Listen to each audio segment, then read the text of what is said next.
예, 날씨가 대단히 무덥죠. 네, 이 무더운 날씨를 견디시는 여러분들은 정말 복된 하나님의 사람들인데요. 자, 말씀 듣기 전에 서로 한번 인사하겠습니다. 그대가 생각하는 것보다 하나님 보시기에 더 아름다운 인생입니다 하고 한번 인사해 보겠습니다. 시작. 그대가 자꾸 들어가니까 그대가 어떻게 하라는 건지. 예. 어쨌든 그대가 생각하는 것보다 하나님은 그대를 더 사랑하시고 여러분들을 훨씬 더 좋아하시고 여러분을 품에 안으시고 위로하시는 우리 주님이신 줄로 분명히 믿습니다. 자, 이제 하나님 말씀을 집중해서 듣겠는데요. 여러분, 지난주에는 우리가 선택의 열매에 대한 하나님의 말씀을 들었죠. 자, 그래서 이제 빌라도가 우유부단한 선택을 했을 때에 어떻게 됐느냐, 그의 이름이 대대로 수치스러운 이름으로 변화되어지는 것을 보게 되죠. 그래서 우리는 신앙 고백을 통해서 본디오 빌라도에게 고난을 받아 이렇게 이제 이야기함으로써 본디오 빌라도라는 그 이름 자체가 얼마나 수치스러운 이름이 되었는가, 그 말씀을 우리가 들었습니다. 뿐만 아니라 그 당시 종교 지도자였던 대제사장들이 또는 종교 지도자들이 감정적인 선택을 했죠. 예수님에 대한 시기심 때문에 예수님을 죽이게 됐는데 그것 때문에 나라가 멸망하는 그런 열매를 맺게 되었다, 그런 내용의 말씀도 드렸습니다. 뿐만 아니라 백성들은 다수를 따라 악을 행함으로 결국은 그 죄를 우리의 후손들에게 돌려도 됩니다, 이렇게 이야기함으로 말미암아 그 후손되었던 유대인들이 지금도 고통받고 있는 것을 우리가 보게 되었죠. 그래서 선택의 열매는 대단히 중요합니다.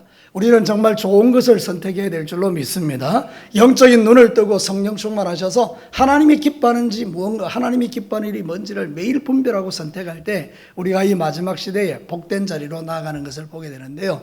여러분, 신앙생활 하실 때마다 항상 선택을 잘 할 수 있는 그런 은혜가 여러분과 저에게 있게 되기를 다시 한번 축복합니다. 자, 오늘 읽은 이 성경 본문은 여러분이 잘 아시는 것처럼 예수님께서 이제 빌라도에게 사형 선고를 받고 그들에게 내어줄 때에 로마 군병들이 빌라도의 관저에 데려가서 어떤 신학자에 의하면, 주석학자나 신학자에 의하면 600명에서 2000명 정도 되는 로마 군병이 둘러싸여 있는 가운데에 예수님이 발가벗겨지고 그 다음에 빨간 그런 홍포를 입게 되었는데, 그 홍포가 뭔가 하면 헤롯이 입고 있던 그 왕복, 그 버린 옷, 그걸 주워가지고 예수님에게 입혔다, 이렇게 말하시는 분들도 있더라고요. 어쨌든지 간에 예수님에게 그 다 떨어진 홍포를 입히고 그런 다음에 머리에 가시관을 씌우고 갈대를 이렇게 손에 주어서 마치 왕이 호를 이게 쥐고 권위를 상징하는 건데, 그 갈대가 무슨 권위가 있습니까? 그러니까 그 갈대를 손에 쥐어주고 예수님에게 이제 유대인의 왕이여 평안할지어다고 물어볼고 거짓 경배를 하면서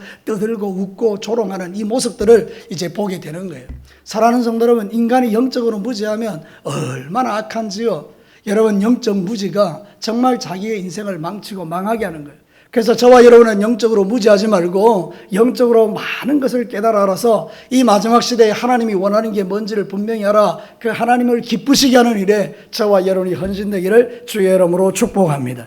자, 오늘 이건 예수님이 고난당하는 이 모습을 통해서 그 영적 무지와 연결해서 한번 우리가 이 말씀을 들어보겠는데요. 첫 번째는 이것입니다. 첫 번째 메시지를 한번 함께 읽어보도록 하겠습니다. 시작. 영적 무지에 빠지면 자신이 지은 죄의 무게가 얼마나 큰지를 깨닫지 못한다.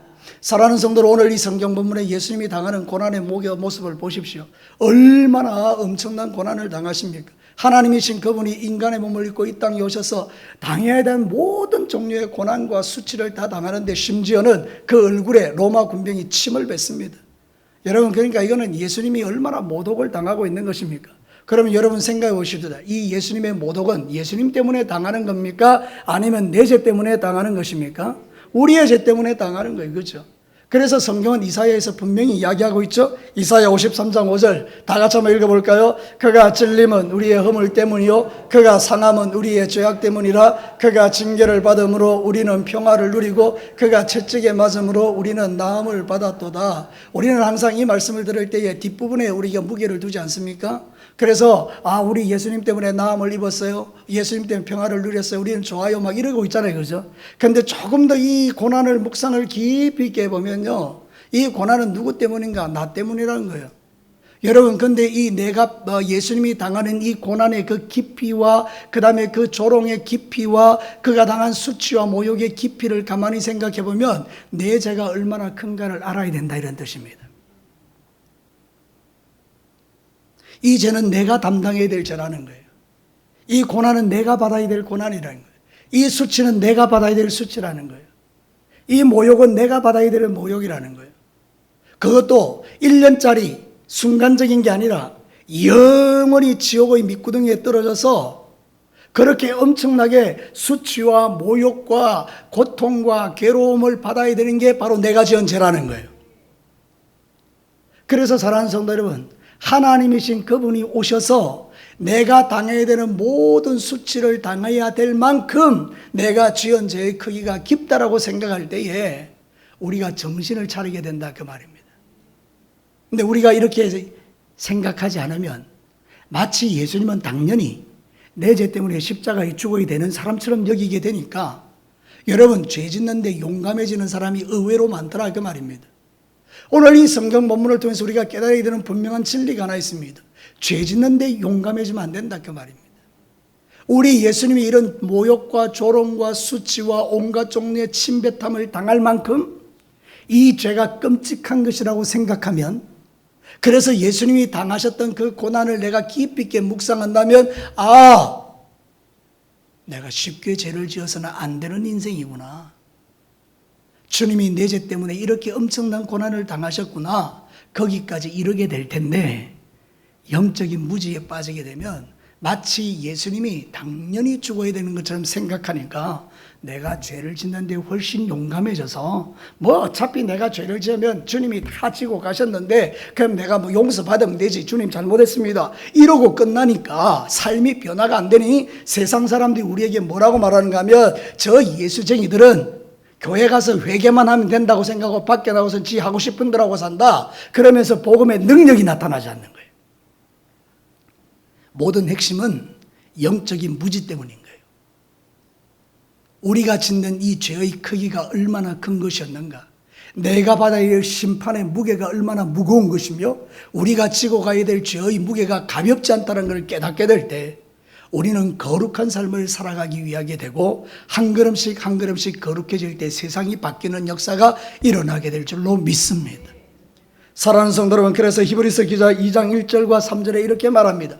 그러므로 우리는 들은 것에 더욱 유념함으로 우리가 흘러 떠내려가지 않도록 함이 마땅하니라. 우리가 다 같이 한번 읽겠습니다. 시작. 우리가 이같이 큰 구원을 등한히 여기면 어찌 그 보응을 피하리요. 이 구원은 처음에 주로 말씀하신 바요 들은 자들이 우리에게 확정한 바다. 주께서 우리에게 주신 그 큰 구원을 등한히 여기는 자들이 그 당시에 있었다는 거예요. 무슨 이야기인가 하면 조금 전에 말씀드린 그대로 어차피 주님 용서해 주시고 나는 어차피 천국 갈 텐데 이렇게 죄 짓는 거 다 용서받을 텐데, 그리고 자기 마음대로 삶을 살아가는 사람이 의외로 많았다는 겁니다. 오늘 이 시대에 주변을 돌아보시고 내 자신의 삶을 돌아보면 우리 안에도 그런 죄가 우리 안에 가득한 걸 발견할 때가 있다는 거예요. 여러분 한번 생각해 보십시다. 예수님이 죽는 게 마땅합니까? 예수님이 죽는 게 당연합니까? 그분은 당연히 내 죄 때문에 죽어야 됩니까? 아닌 것입니다. 우리를 긍휼히 여기고 불쌍히 여겨 하나님이신 그분이 이 땅에 오셔서 내가 받아야 될 모든 모욕과 수치를 받을 만큼, 하나님이신 그분이 그걸 담당해야 할 만큼 내 죄의 무게가 크다는 것입니다. 아니, 내 죄의 무게가 가벼우면 여권사님 죽어버리면 됩니다. 저 여권사님 십자가에 못 박아버리면 내 죄 없어지는 겁니다. 근데 그게 아니에요. 하나님이 오셔서 그 죄를 담당해야 할 만큼 내 죄의 무게가 가볍지 않다는 이야기예요. 이 진리를 깨닫는 자는 거룩한 삶을 선택하게 되어 있는 거예요. 사랑하는 성도 여러분, 함부로 살지 않게 되기를 축복합니다. 이거는 율법주의를 말하는 게 아닙니다. 하나님의 은혜를 헛되이 받지 말자 이 말입니다. 적어도 내가 예수님의 은혜를 깨닫는 사람이라면, 내 죄의 무게를 아는 자라면 그 영적인 무지에서 벗어나서 거룩한 삶을 살아가기로 결정할 때 세상 사람들은 우리에게 말하는 것입니다. 네가 옳다. 네 삶으로 하나님을 증명하고 있다. 그러나 우리가 여전히 예전과 같이 마땅히 예수님이 죽어서 내 죄를 용서하신 그것 때문에 내가 짓는 그 죄야 어차피 주님이 용서하실 것이고, 그러니까 죄 짓는 것을 별로 두려워하지 않는 이 삶을 지속해 간다면 세상 사람들은 우리를 통해서 하나님의 영광을 보지 못하게 될 것이고 그 복음은 능력이 되지 못한다는 이야기를 우리에게 하고 계시는 거예요. 예수님은 끔찍할 정도로 고통을 받으셨어요. 요한복음 19장에 보면 1절에 빌라도가 예수님을 로마 군병에 내어줄 때 채찍질 하였다라고 말해요. 여러분이 상식적으로 알고 있는 것처럼 이 채찍질은 사람을 죽음에 이를 정도로 엄청난 고통스러운 거예요. 그래서 그 당시에 실제로 이 사형 언도를 받은 사람을 기둥에다 세워놓고 채찍을 때렸는데 십자가에도 가기도 전에 죽은 사람이 의외로 많다 그래요. 그만큼 이 채찍질은 가혹한 거였어요. 근데 예수님이 그 채찍에 맞으신 거예요. 피가 터지고 살이 찢기고 그런 모욕과 수치를 당하고 비틀거리며 십자가를 지고 왔던 그 걸음이 누구 때문이냐? 내 때문인 거예요. 내 죄 때문인 거예요. 그 죄의 무게를 안다 그러면, 내 죄의 깊이를 안다면, 내가 지은 죄가 하나님이 고통받아야 될 만큼 그렇게 끔찍한 죄라면 우리가 쉽게 죄 짓는 삶을 선택하지 않을 거라는 뜻입니다. 예수님의 십자가, 피의 복음을 값싼 것으로 만드는 사람은 죄 짓는 사람들입니다. 주님의 그 복음의 가치를 값싼 걸로 만드셔도 안 되고요. 정말 내 죄를 알고 영적 무지에서 벗어나 거룩한 삶을 살아가기로 결정하고 주님이 그렇게 내 죄 때문에 끔찍하게 죽으셨다면 주님, 내가 이 죄 짓는 것을 다시 한번 생각해 보겠습니다. 그리고 거룩을 결정할 수 있는 믿음의 삶이 우리를 바꾸고 나를 바꾸고 교회를 바꾸고 세상을 바꾸는 겁니다. 여러분 앞으로 더욱더 거룩하고 정결하게 삶을 살아가시기를 주님의 이름으로 축복합니다. 그래서 두 번째 메시지가 이것인 것입니다. 우리 다 같이 한번 읽어보겠습니다. 영적인 무지에서 벗어날 때 내가 받은 구원의 은혜가 얼마나 큰지를 깨닫게 된다는 거예요. 여러분 오늘 본문의 말씀을 깊이 묵상해 보면 내 죄의 무게가 결코 값없지 않다는 걸 깨닫게 되고, 예수님이 당하신 그 조롱과 핍박과 주님이 당하신 고난의 그 깊이를 깨닫게 되면 내가 받은 이 은혜가 정말로 크고 놀랍다는 사실을 깨닫게 되므로 우리는 그 은혜에 감사하는 삶을 살게 되는 거예요. 초대교회 성도들이 그랬어요. 여러분 초대교회 성도들이 베드로와 성령 충만한 사람들을 통해서 복음을 들었을 때, 아, 우리가 억만주한이 죄인이었구나. 예수님이 우리 죄 때문에 이런 엄청나고 끔찍한 고통을 당하시고 내가 이렇게 구원받았구나. 그리고 나니까 그들의 삶이 바뀌면서 감격과 기쁨이 충만하게 되었는데요. 여러분 사도행전 2장 46절에서 47절에 초대교회 공동체의 삶을 이렇게 표현하고 있죠. 날마다 마음을 같이하며 성전에 모이기를 힘쓰고 집에서 떡을 떼며 뭐와요? 기쁨과 순전한 마음으로 음식을 먹고, 다 같이 읽겠습니다. 시작. 하나님을 찬미하며 또 온 백성에게 칭송을 받으니 주께서 구원받는 사람을 날마다 더하게 하시니라. 날마다 모이며 날마다. 그리고 떡을 떼고 기쁨을 나누고 행복을 나누고 구원받은 자의 즐거움을 나누고 그러면서 신앙생활한 거예요. 여러분 그때는요 핍박이 있던 시대예요. 예수님을 잡아 죽이고 얼마 안 된 상태이기 때문에 예수님을 믿는다는 것은 곧 자기의 생명을 드리는 것과 마찬가지지만 그들은 그 은혜를 알았기 때문에 오늘 죽을지언정 오늘 드리는 예배에 기쁨이 있었고, 오늘 드리는 그 예배에 찬송이 있었고, 오늘 드리는 그 기도에 진실함이 있었고, 오늘 드리는 그들의 삶이 하나님 보시기에 아름다운 공동체였기에, 그래서 날마다 그들의 삶이 바뀌어졌기에 사람들은 그들을 핍박하면서 칭찬하는 이 놀라운 일들이 초대의 공동체에 일어났다는 것을 성경이 증거하잖아요. 그러니까 여러분 우리와 그들의 삶이 얼마나 다른가요? 진짜 은혜를 깨달으면 우리는 이런 기쁨과 즐거움으로 예배할진데, 오늘 우리가 날마다 모이라 그러면 아이고 뭐 맨날 교회 오라 그런다 그러고 막 짜증을 내고 불평을 내고 그럴 수도 있지 않습니까? 여러분 이제 제가 다음 주일부터 선포를 합니다. 여러분 매일 교회 와서 예배드리고 매일 교회 와서 기도하고 매일 교회 와서 찬송하시기를 주의 이름으로 축복합니다. 이렇게 얘기하면 아멘 안 하려고 그래요. 그죠? 아주 부담스러우니까. 이거 무슨 이야기인지 아시겠죠? 여러분 그냥 아멘하고 책임 안 지기 때문에 아멘 하는 거지. 실제로 만약에 그런 일들이 있다 그러면 아마 여러분들 가운데도 많은 사람들이 목사님 살기가 얼마나 고달프고 힘든데 매일 교회 오라 그럽니까? 그러지 않겠어요? 그죠? 근데 그들은 영적인 무지에서 벗어나 내가 지은 이 죄가 얼마나 큰지를 깨닫고 난 이후에, 아하, 주님이 나를 위하여 죽으신 이 십자가의 은혜가 너무나 놀랍고 크구나. 그래서 자기의 전생애를 들여서 하나님께 진심으로 예배하고 진심으로 자신의 삶을 드리되 그것을 힘겨워하는 것이 아니라 도리어 기뻐하고 그렇게 믿음의 길을 걸었다는 것을 성경이 우리에게 증거하지 않습니까? 여러분, 영적인 무지에서 벗어나서 하나님이 나에게 베푸신 이 큰 은혜를 깨달으며 믿음의 길을 걸으시기를 주의 이름으로 축복합니다.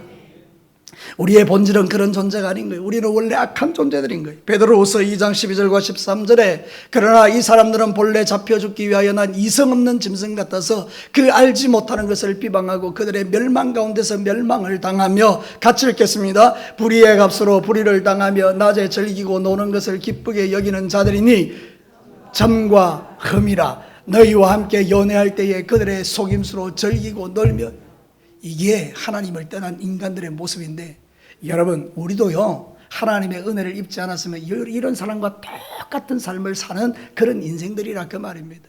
여러분이 지금 교회에 앉아서 거룩을 포장하고 앉아서 여러분이 예배드리고 하나님의 말씀을 듣는 것처럼 보이지만 만약에 여러분에게 은혜를 거두어 가버리면 여러분들도 세상 사람과 다를 바도 없는 술 취하고 방탕하고 정욕적이고 음란하고 패역하고 그렇게 삶을 살아갈 가능성이 세상 사람보다 훨씬 높은 사람이지만 우리가 이렇게 수요일 날 교회 와서 예배드리고 하나님의 은혜를 사모하고 하나님 맞습니다 하고 동의하고 하나님의 말씀에 귀를 기울여 듣는 것은 여러분이 하나님의 은혜를 깨달은 사람들이기 때문인 줄로 믿습니다.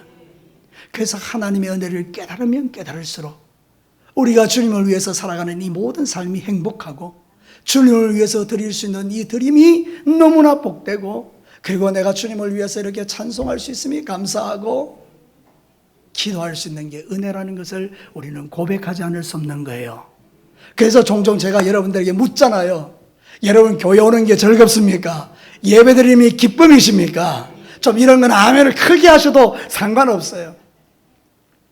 여러분 진짜 여러분 예수 믿는 게 좋으십니까? 그 은혜가 믿어지십니까? 여러분같이 악질적인 존재들이 변화되어서 너무나 멋지고 아름다운 성품으로 바뀌어져 가고 있는 이 행복을 하나님이 여러분에게 공짜로 은혜로 주셨다 그 말입니다. 사랑하는 성도, 이거는 너무나 은혜입니다. 진짜 은혜입니다. 순간순간 죄짓고 순간순간 나한테 어떻게 이렇게 악한 마음이 있을까 싶을 정도로 우리가 그렇게 끔찍한 내 죄를 발견할 때도 있지만 그러나 이런 나를 사랑하신 하나님의 은혜가 너무 크기에 우리가 다시 정신을 차리고 주님 맞습니다.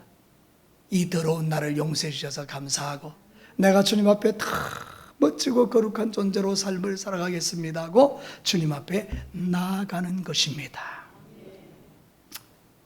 오늘 저는 제가 홈쇼핑을 하나 했는데 그 홈쇼핑에 이렇게 이제 돈을 결제할 때 이왕이면 좀 무이자라 그러니까 좀 길게 하려고 그렇게 이제 홈쇼핑에서 물건을 하나 샀어요.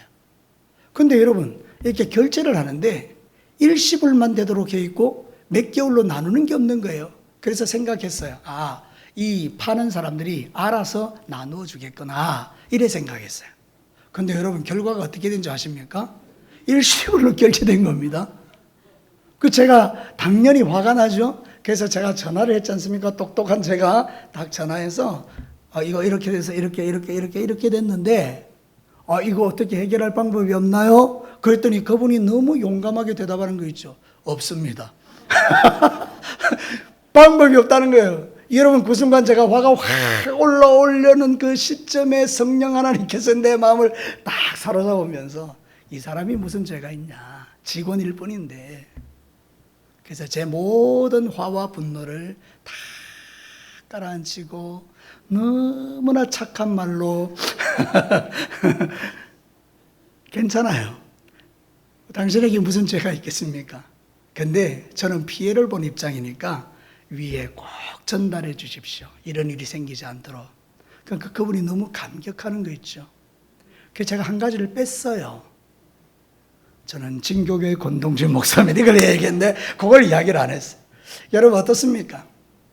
때로는 우리가 세상 사람들처럼 분노하고 미워하고 정죄하고 대들고 부당한 것에 대해서 막 그럴 수도 있겠지만 그러나 은혜가 내 속에 임하면 순간적으로 판단하고 분별하면서 은혜로운 말을 하게 되고 은혜로운 이야기를 전달하게 되고 은혜로운 분위기를 통해서 내가 오늘 수요일 날 말씀 준비하는데 전혀 지장을 받지 않는 거예요. 어떤 때는요, 제가 격동이 되는 순간이 있어요. 수요일 날. 그 말씀 준비가 안 되는 거예요. 그거를 깔아앉히는 게 너무 힘든 거예요. 그래서 생각했어요. 은혜는 좋은 것이다. 서로 한번 인사하시기를 축복합니다. 세상에서 가장 좋은 것은 은혜입니다. 믿으시는 분 아멘 해보십시오. 은혜가 임하면 막 사람이 달라지는 거예요. 너무 좋아지는 거예요. 용납할 수 있고 이해할 수 있고 그러면서 하나님 앞에 너무 감사하는 삶을 살아가게 되는 거죠. 여러분, 우리가 이미 받은 은혜가 큰 줄로 믿습니다. 구원의 은혜를 받았지요. 평안의 은혜를 누리지요. 영생의 은혜를 누리죠. 하나님이 나를 돌봐주시는 은혜를 누리죠. 매일매일 시마다 때마다 공급하시는 은혜를 누리죠. 원수마귀와 싸워서 이기고 승리하는 은혜를 누리죠. 건강하게 해주셔서 감사하죠. 기쁘니까 감사하죠. 찬양하니 감사하죠. 모든 게 다 하나님의 은혜인 거예요.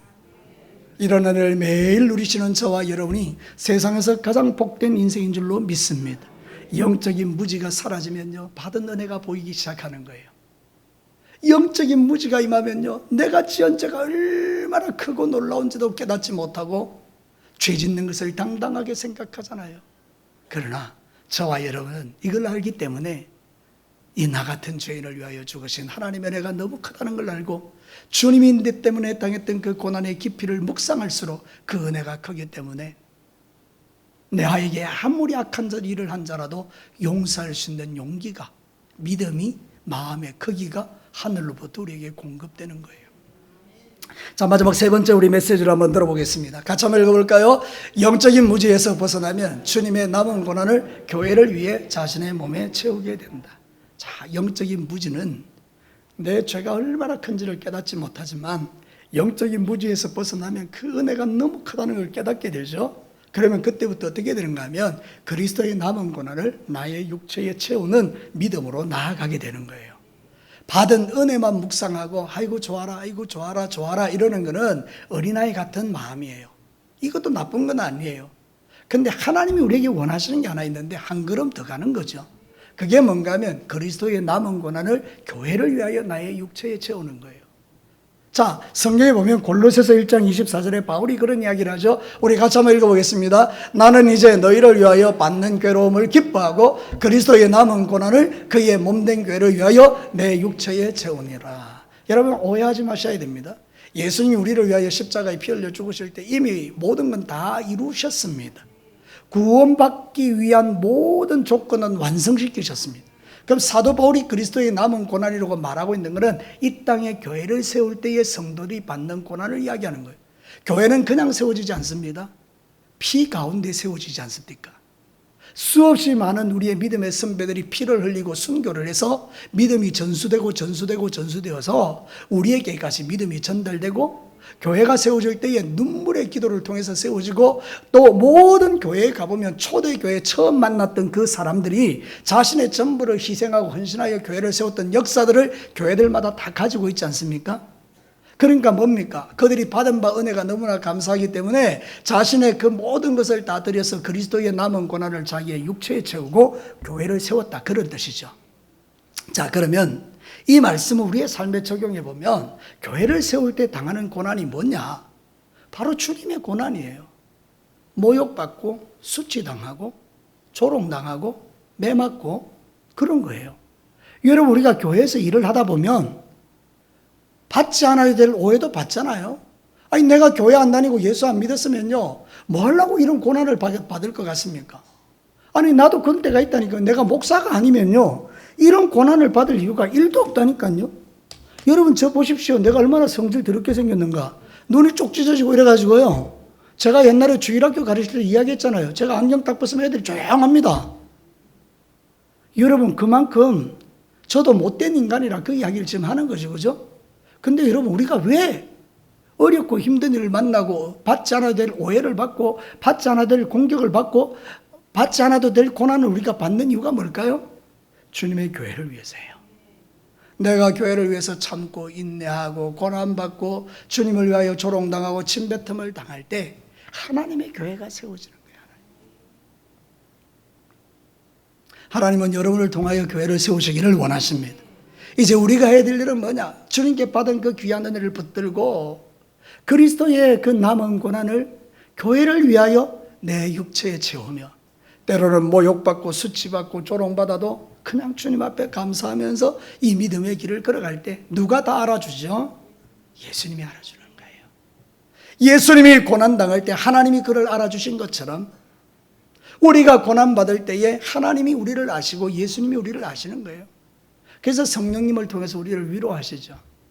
그래 동진아, 나도 고난받았다. 나도 매 맞았다. 나도 찔림받았지 않냐? 내 머리에 가시관이 씌워졌지 않냐? 내 눈에서 눈물이 흘렸지 않냐? 그래 잘했다. 그렇게 우리에게 말씀해 주시는 거지만 내 하고 싶은 대로, 내 성질대로, 내 감정대로, 내 육체의 소욕대로 삶을 살아가는 그에게 무슨 고난이 있을 것이며 고난이 없으니 그에게 무슨 영광이 있겠느냐 그 말입니다. 로마서 8장 17절과 18절 우리 여관사님이 아까 기도할 때 언급하셨던 그 내용 그대로예요. 우리 다 같이 한번 읽어볼까요? 자녀이면 또한 상속자 곧 하나님의 상속자요 그리스도와 함께한 상속자니 우리가 그와 함께 영광을 받기 위하여 고난도 함께 받아야 할 것이니라. 생각하건대 현재의 고난은 장차 우리에게 나타날 영광과 비교할 수 없도다. 교회 오셔서 상처도 안 받고 교회 오셔서 조용히 왔다가 조용히 가는 것은 진짜 주님께 받았던 귀한 은혜가 뭔지를 잘 모르시는 분들입니다. 나 같은 죄인을 위하여 주님이 당하신 십자가의 고난의 깊이를 묵상할 때 내가 받은 은혜가 너무 크다는 사실을 발견하게 되고 이 은혜를 위해서 내가 무엇으로 주님 앞에 나아가야 될까요? 그러면서 그리스도의 남은 고난을 교회를 위하여 자기의 육체에 채우는 것을 기뻐할 수 있는 신앙으로 나아갈 수 있는 것이죠. 자, 사랑하는 성도 여러분, 힘들고 어려운 세상 속에서도 고난을 당하는 여러분들이 교회 오셔서 믿음 생활하면서 때로는 위로받지 못하는 그 순간에도 이 말씀을 꼭 기억하십시오. 예수님이 나를 위하여 고난받으셨다. 나도 주님의 교회를 위하여 고난받기로 결정합니다. 그때 여러분의 그 고난이 영광이 되고 기쁨이 되고 찬송이 되고 면류관이 되는 그런 역사가 일어나게 될 줄로 믿습니다. 말씀을 마치겠습니다. 사랑하는 성도 여러분, 깊이 한번 생각해 보십시다. 우리 예수님이 이런 엄청난 고난을 받는 이유가 뭔가요? 당연히 받으셔야 되는 거 아니에요. 내가 짓는 죄의 무게가 그만큼 크고 중하다는 걸 우리에게 가르치는 거예요. 그러면 이렇게 크고 중한 죄를 대신 지신 그 하나님의 은혜를 깨달을 때 내 삶에 얼마나 큰 감격과 기쁨이 있겠느냐 그 말이고, 그러면 그 상태에서 내가 가만히 있을 수 있겠느냐? 아니다. 그러면 내가 주님의 나라를 위하여 그리스도의 남은 고난을 내 육체에 채우며 교회를 위하여 사는 것이 나에게 있어서는 최고의 행복이다. 그것을 우리가 믿게 되고 그 자리까지 나아가게 된다는 거예요.